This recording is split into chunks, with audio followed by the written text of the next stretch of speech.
संत समागम हरि कथा, संत समागम हरि कथा, तुलसी दुर्लभ दो सुत दारा धन लक्ष्मी, पापी भी के घर हो।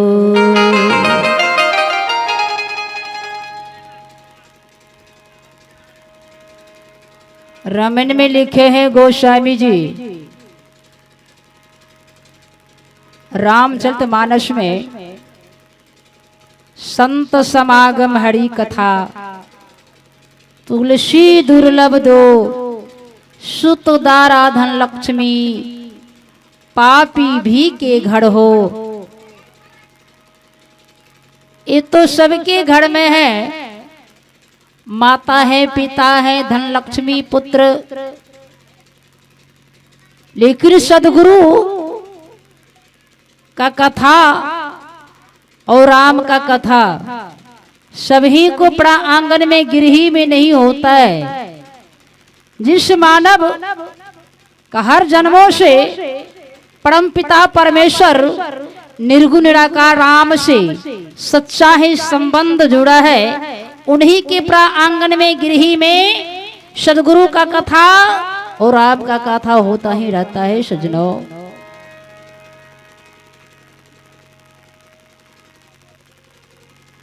और इतना ही नहीं, फिर रामायण से इशारा करते हैं, जहां राम वहां अवध निवासु, जहां संत वहां तीरथवास। बहुत सुंदर भाव में लिखे हैं गोस्वामी जी रामायण में, जहां राम वहां अवध निवासु, जहां संत वहां तीरथवास। जहां रामचंद्र जी रहते हैं वहां अवधपुर माना गया है, और जहां संतों की समागम है वहां अनेकों तीर्थ माना गया है।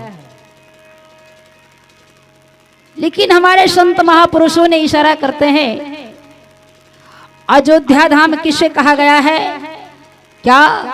जहां राम जी रहते थे और बंदो गुरुपद कंज कृपा सिंधु नर रूप हरि, मानव के रूप में आए थे भगवान,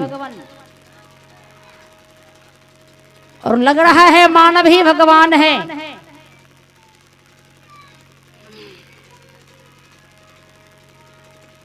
लेकिन हमारे संत महापुरुष इशारा करते हैं, राम कहाँ है? काया को अयोध्या माना गया है। ये अयोध्या धाम एक काया है, रमैया राम इस काया के अंदर में रम रहे हैं। सत्य और धर्म को जो पालन करता है, अपने कांधे पर भार रख लिया, उसी का नाम है भरत जी। जिसके भक्ति को और लक्ष्य है, उसी का नाम है लक्ष्मण। जो शत्रुओं को दबंग करते, उसी का नाम है शत्रुघ्न। जो 10 इंद्रियों को बस कर लिया है, उसी का नाम है महाराज दशरथ। जिसके पास शीतलता है, कौशलता है, उसी का नाम है सीता। शीतलता है तो सीता, कौशलता है कौशल्या।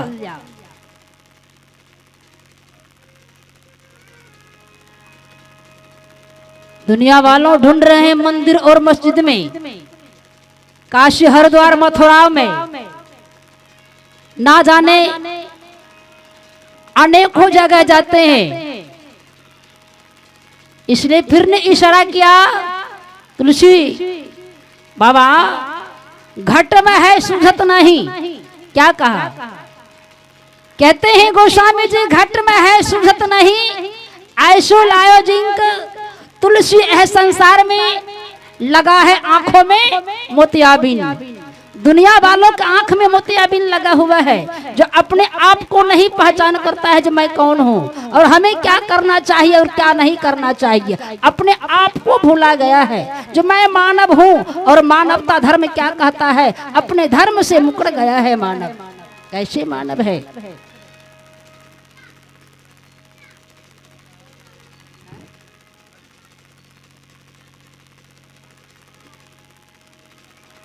कुछ लोगों कहते हैं कबीर साहब तो कुछ को नहीं मानते, किसी देवी देवताओं को नहीं मानते, राम को नहीं मानते।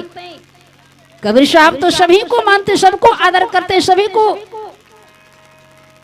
प्रेम भाव से पुकार करते हैं, भाई कहते हैं, साधु कहते हैं। आज कबीर नहीं रहते, नहीं आते धराधाम पर तो हम लोगों को रास्ता नहीं मिलता चलने का। और हमारी माँ बहन जो जा रही है मंदिर में पूजा पाठ करने के लिए, आज पूजा पाठ करने की मौका नहीं मिलता। कितने पूजा कर रही है, कितने व्रत कर रही है, जिसका कहना मुश्किल है बाबू। और वही कबीर साहब का देन है जो छोटे वर्गों के लोगों पढ़ लिख कर इंजीनियर, कलेक्टर बना है, डीएम बना है। आज वही साहब का दिन है जो सभी छोटे जातियों को ऊपर उठाया है। और पिता को लोगों ने पिता कहने से इनकार है, जो कभी कुछ किया नहीं और उसके पीछे दौड़ रहा है। बारे दुनिया वालों, प्रेम से बोलिए सदगुरुदेव की।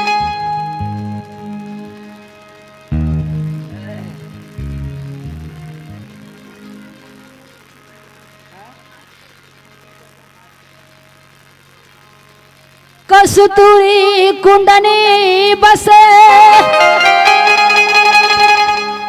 मिर्ग फिरत बनमाही, आसे घट घट राम है दुनिया देखत नाही।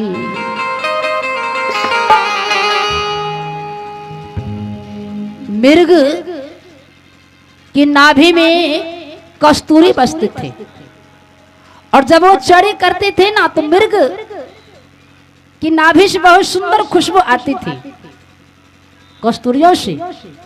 तो मिर्ग का पता नहीं था जो इतनी सुंदर खुशबू कहां से आ रही।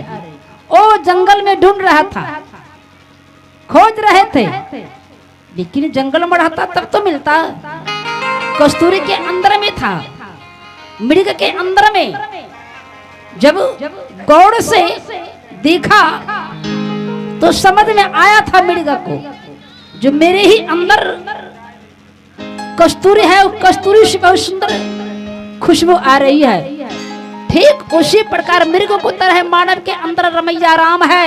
राम है तो हम खड़े हैं, राम है तो हम चल रहे हैं, राम है तो घूम रहे हैं, राम है तो सोते हैं, राम है तो जगते हैं और राम है तो भोजन करते हैं।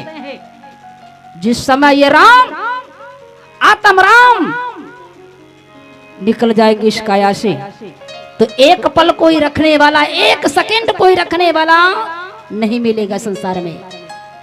चाहे कितनी प्यारा बेटा हो, कितनी प्यारी बेटी हो, कितनी प्यारी पत्नी हो, कितने प्यारे भाई बंधु हो, कोई नहीं रख पाएगा।